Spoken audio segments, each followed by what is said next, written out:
Hey everybody, welcome back to another video here at the Shed Organics. My name is Jordan and today I'm going to be taking you through the first steps of this front garden transformation.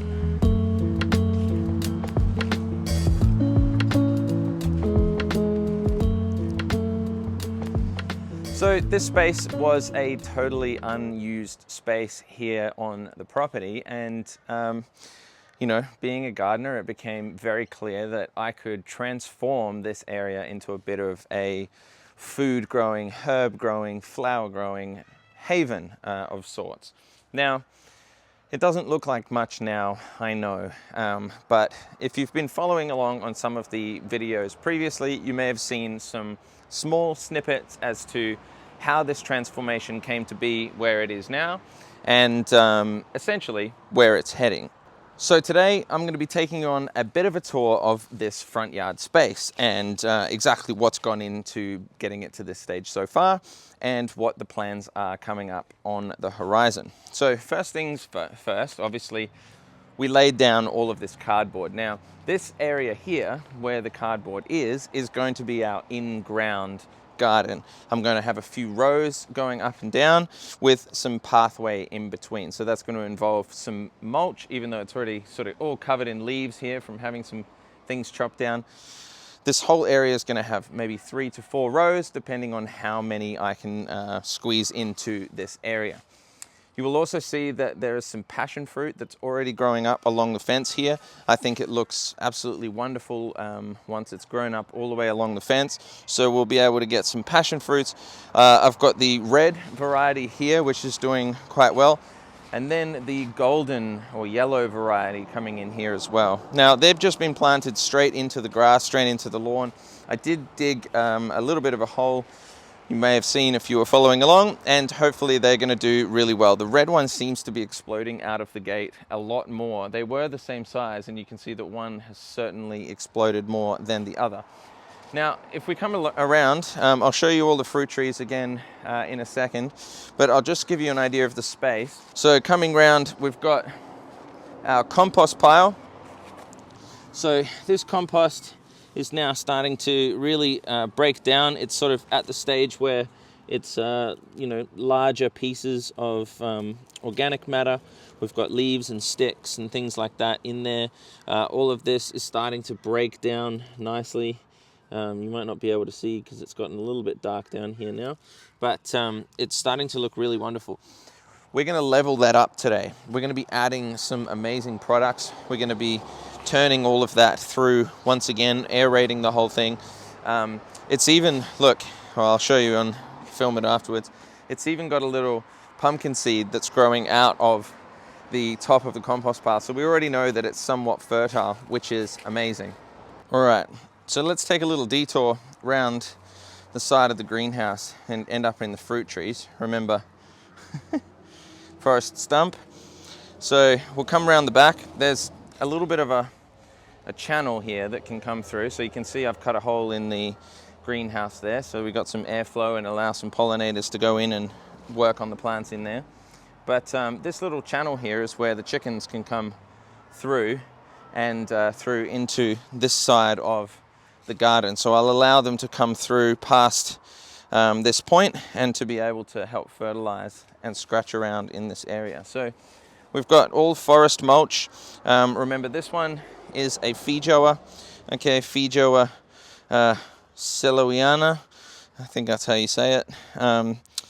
Beautiful. I love Feijoas. Coming from New Zealand, living in New Zealand, I absolutely love them. They're a gorgeous, gorgeous tree, but this one still needs to go in the ground. I haven't quite gotten around to that yet.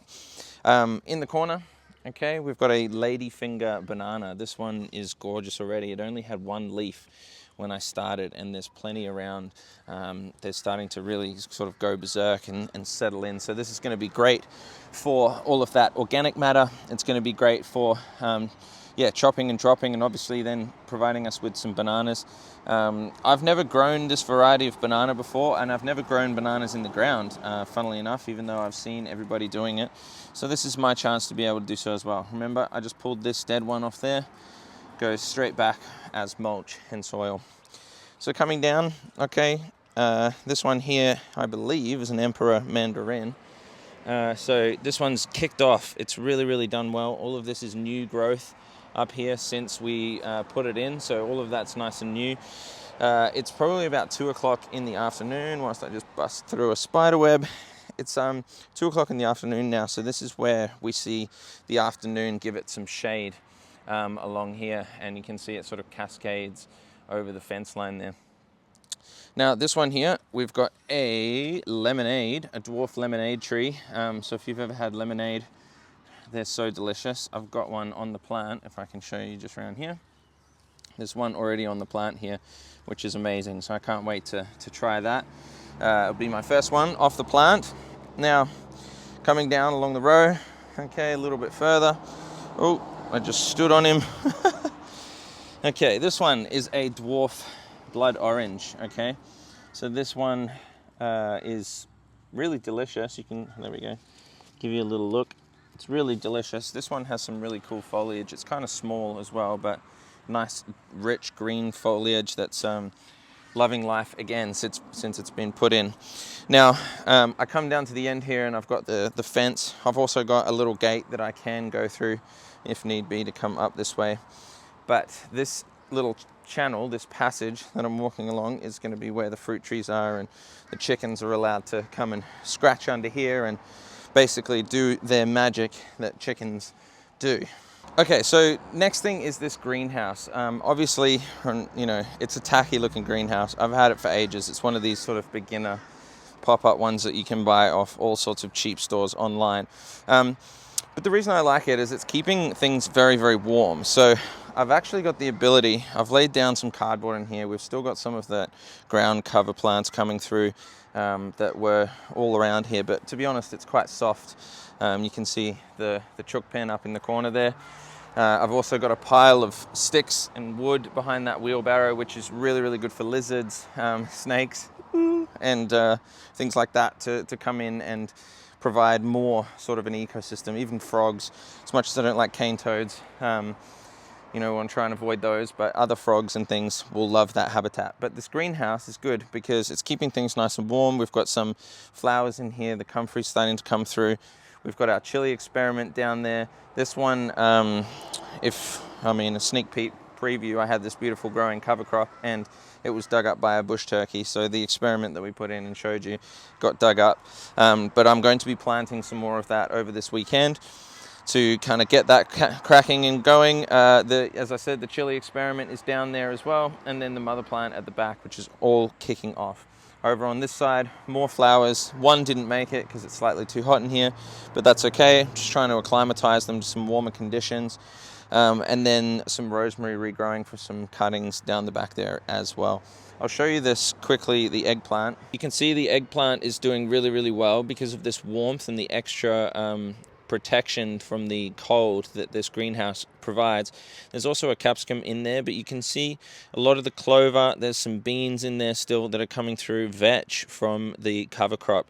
Even though this one too was dug out, we've got some survivors, and the eggplant is looking really nice and healthy considering it's a little bit out of season at the moment. So we'll just see how well that goes, but it might just turn into some cover crop and we can grow something really cool in there once all the fertility is back to the soil. So really quickly, before we jump into fixing up that compost pile, I mean, it's really warm, so I'm trying to put off digging that as long as possible.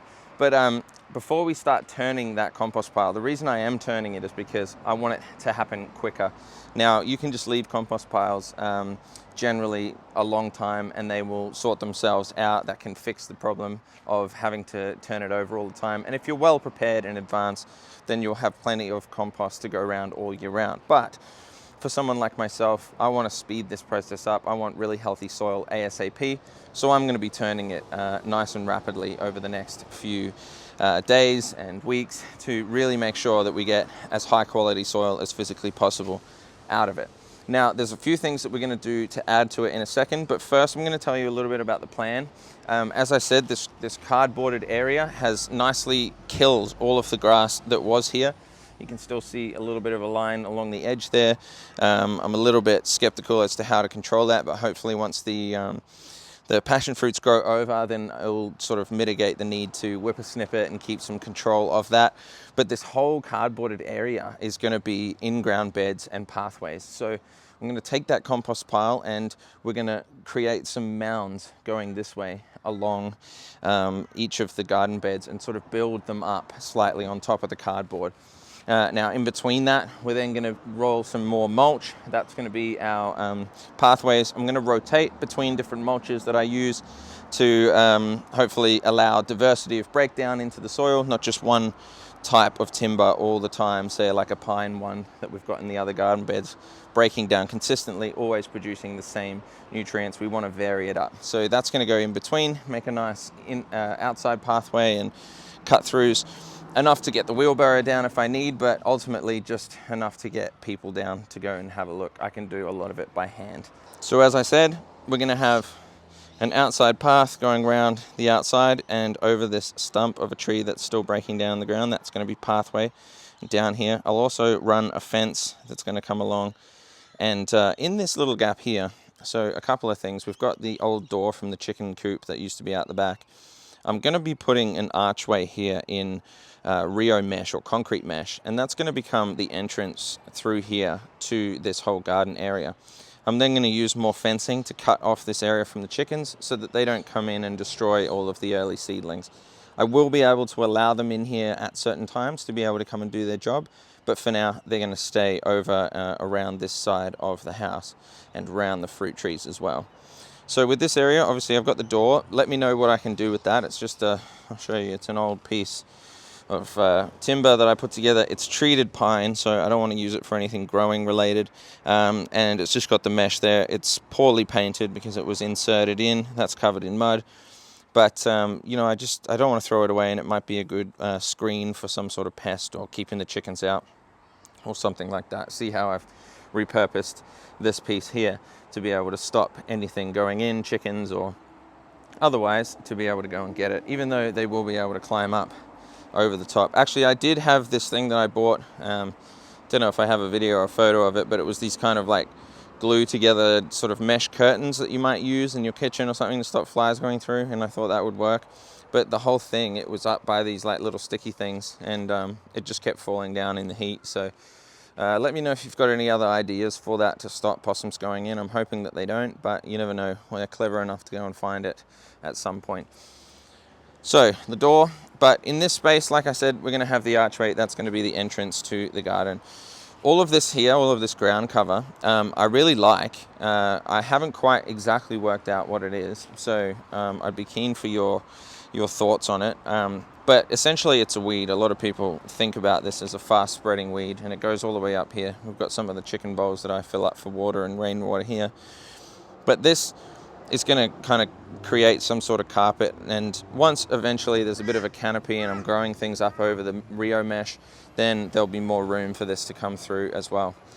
Over the back here, this is a piece that I cut down from this tree. I think it might be part of forest stump over there, but this part I've now created for birds to come in and sit on and roost, and you know, conveniently above the part where some of the rodents and lizards might be hiding. This kind of rotates and keeps the ecosystem. I've got a compost bin full there. Obviously I'm going to keep composting as much as possible. Don't know whether that's going to stay there. Same with the banana, the dwarf Cavendish in that pot. I might end up putting it somewhere around there where the compost pile is now. But for now, it's a little bit of a mess, isn't it? So we're going to be putting some soil up here, creating the pathways, and it's going to look a whole lot nicer. So that's essentially it for the plan at the moment. And let's go and talk about some of the products that I've just got and what we're going to be doing to really harness the nutrition in this area and try and bring it up to speed as quickly as possible so we can grow good things in here. Let me introduce you to a few products that I have just purchased. If you haven't come across Red Soil Organics, I highly suggest checking them out. They are an extremely good example of what hard work, dedication, and a bit of science, basically natural science, does to be able to create some fantastic products.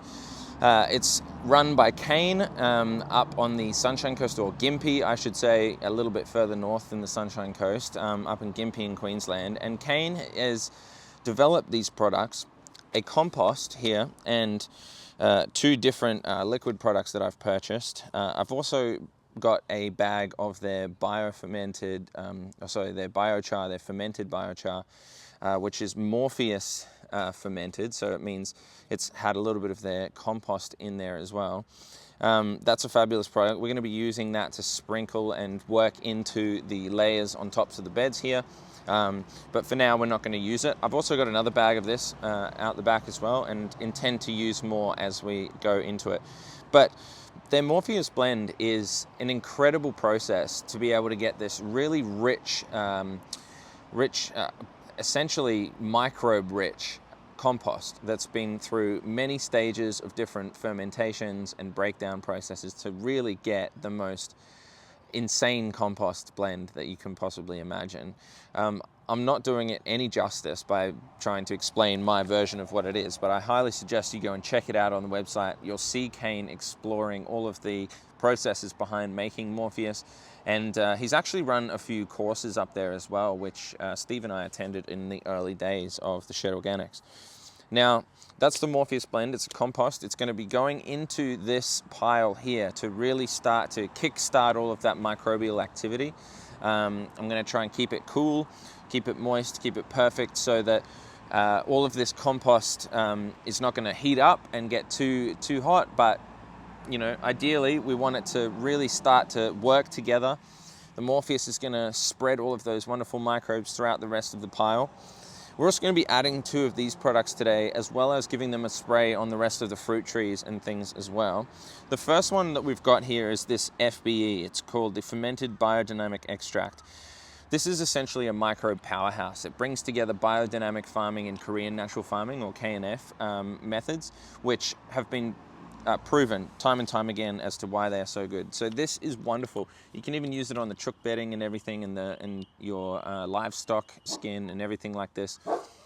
So this one's going to be going on the fruit trees. It's going to be going into the compost pile. It's going to be boosting microbes everywhere, and I'm going to continue to use it throughout what we've got here in the front garden. The next one is this Tidal Wave. Now, Tidal Wave is their, I guess, version of a fish hydrolysate, or a fermented fish extract and fermented kelp as well. So this is a crazy process again of making the most insane tonic, fertilizer, and food source stimulant for all of our soils as well. And this one is going to be great as a foliar spray. The plants absolutely love a bit of fish emulsion from time to time, but this one is amazing. I've used it before and I'm keen to jump in and use some again. So 3 amazing products that we're going to be using today to kickstart this compost soil pile to really make sure it's ready to go on those beds and provide as much nutrition as we can straight away. So firstly, I'm going to move these guys out the way, the liquids. We're going to do that at the end. And we're going to work on incorporating this bag of Morpheus, okay? I'm going to go grab some scissors because I'm not going to embarrass myself trying to rip this open. But then I'm going to incorporate it slowly, handful by handful. I don't know if I'm going to use the entire bag. Probably not, to be honest. Start with a little bit less. This is very, very hot stuff, so it can make it get very hot very quickly. And then we're going to start turning it all around very soon. As you can see there's the pumpkin seed already. It's already growing out of this, which shows that it's nice and fertile, and we've got some nutrients in here already. Okay, so we're going to chop this open. I'm very excited about this. Can't wait to see it. I remember seeing it up on the farm. I was so impressed just holding some of it. Oh, wow. Instantly, the smell is crazy. I'm going to put it down. Open it up. Whoa, that is insane. Okay, I'm going to bring the camera over so you can really see what this is like. So coming into the bag here, I know it might be a little dark to see, but look at that. Look at the quality that we've got here. This insanely sticky and just humus-rich substance. It's just so dark and delicious and exactly what we're after here. This is just going to improve so much what we've got going on. There's an incredible amount of life that's in here, these microbes, and they're going to go through to make sure the soil is 100% full of organic, wonderful, wonderful, wonderful organic material. Wow, this is just crazy. Look at that. Okay, so this is going to be incorporated into this. Away we go.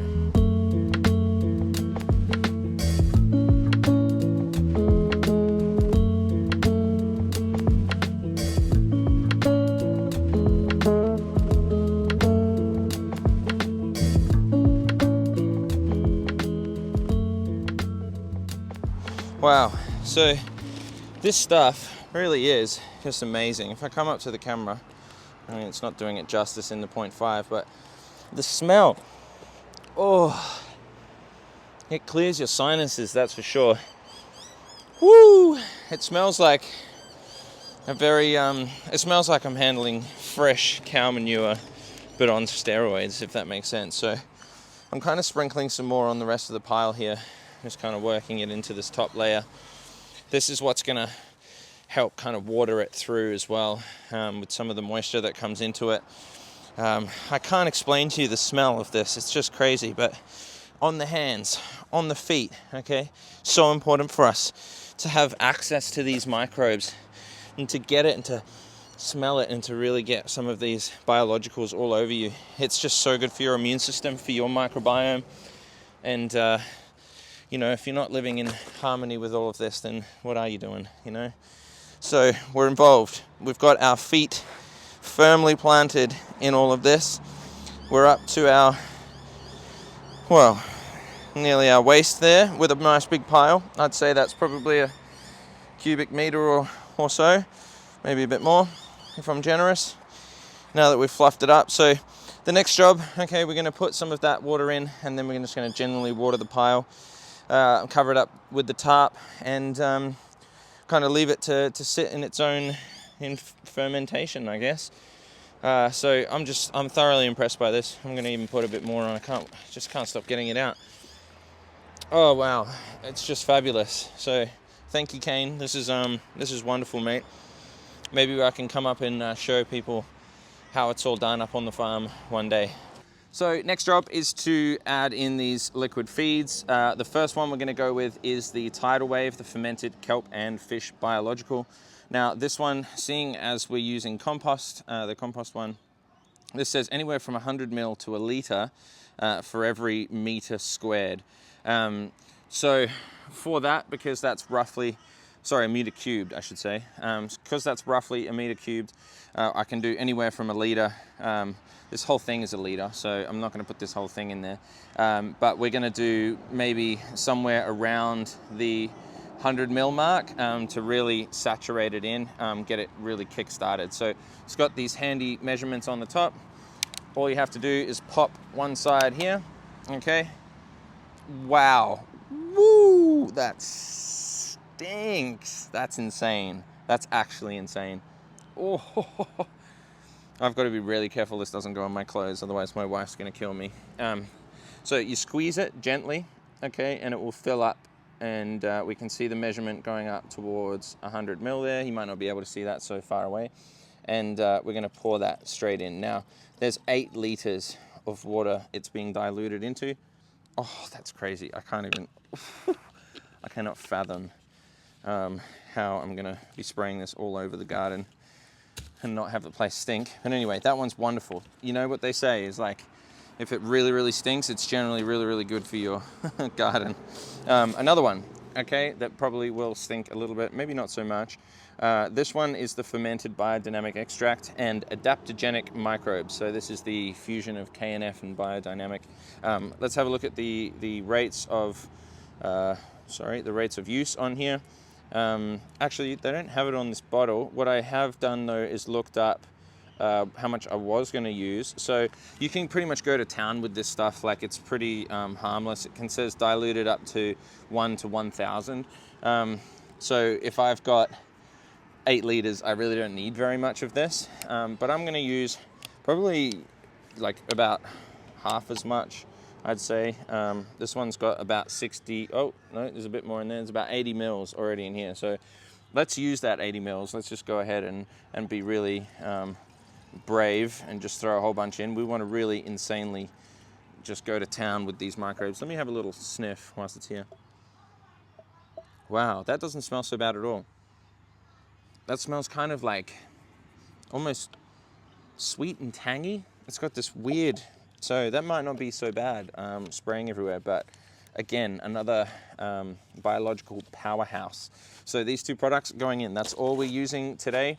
8 liters of water. I'm going to mix it up and spray it evenly over that pile. Then I might, top it up with a little bit more water as well afterwards to constantly water it in. Something I will point out though is use rainwater or the cleanest source of water you can. That's just going to make sure that our microbes are as safe as possible. It's something that I'm trying to work on getting out here in the front garden. So currently I don't have that, which, to me is a real big bummer, but what can I do, So I can only work with what I've got, and nature is amazing. So it may do some absolute wonders anyway. So we're going to kickstart this pile, and we're going to enjoy the smell of it, I'm sure, as it comes out. So let's get spraying. So remember, as we're going, even coverage over the whole thing. I'm going to try and open this up a little bit so we've got more coming out. It's not going to take us forever. You can sort of change the spray so it kind of doesn't compact it down too much, and just keep pumping away and you'll get this wonderful spray. Now remember, we're trying to water in the top here, water in some of this Morpheus, and if you see little bits, like there's little bits of plastic. Unfortunately, being next to the main road here and the bus stop, there tends to be a fair bit of rubbish that comes around, so I sort of have been collecting it. Oh my goodness, look, there's another piece of wire here. So it's so important to get as much of those contaminants out as possible. So I'm going to be doing a constant check every time we use the soil, try and take out some of the plastic that might be in there as well. We never want any of those in here whatsoever. So this is smelling wonderful. I'm going to walk it round this side a little bit. Oh, look at that. Another piece of plastic. That's a zip tie. That one can go over there and pick those up in a second. Ooh. Coming around the back of the pile now. Okay, just constant, even saturation. This stuff is amazing. I'm going to do up a second mix in a second. So this whole watering sprayer is going to go on this here into the compost pile. That's the whole lot entirely.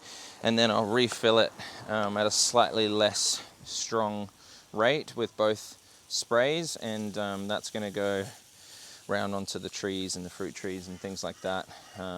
Some of the pots and flowers and herbs that we got going on. So let me just finish this off, okay? Speed up the process.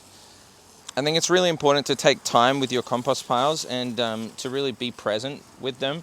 The more time and effort you put into turning them evenly, spraying them evenly, distributing the moisture, and maintaining the temperature and kind of being here all the time, the more you're going to get out of the compost at the end of the day.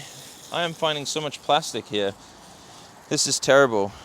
This is an example of what it's like living next to a public bus stop and a public road, but we're doing what we can, There's only tiny bits. But the soil, as we said, is very, very resilient to these things. It's got them everywhere, but that doesn't mean that we like to keep them everywhere. It means we want to do something about it and reduce it as much as possible so that nature doesn't have to be so resilient with it, It's just a shame that it has to be. You may notice that I've waited until it's in the shade here, because it's very, very important that we don't cook this compost pile initially. Putting all of these microbes and compost into it, it's going to kind of heat it up, kickstart it, and get it ready. But we just don't want to overdo it. So the sun for today was quite warm, and we just didn't need to. So I think that's kind of been relatively fairly distributed around the sides. I haven't gone around that side too much, but what I might do is just release this and pour the rest in the middle, and then we can get started on the fruit trees and things like that afterwards. So this space also, once I'm done with I just got blasted with fermented fish. So this space, look at that, look at the color of it. After this is going to be used for basically where I'm going to film a lot of the stuff and be in here talking to camera. I'm possibly going to plant those super dwarf, I should say, right here, kind of where I'm standing in front of these other ones, or just where the compost pile is. So maybe we'll do that as well. But that's the compost done.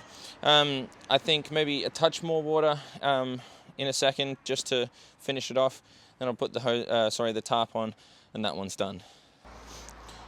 Okay, so coming in the back here, we're just going to come round with the sprayer. Very soon I'm not going to be able to do this, so I'll probably water from the other side. But I want to come in nice and close to the camera here. Oh, I've already pumped that enough, I think. It's pretty insane. Okay, so a nice spray. Hopefully I don't get the camera. We want to go nice and lightly.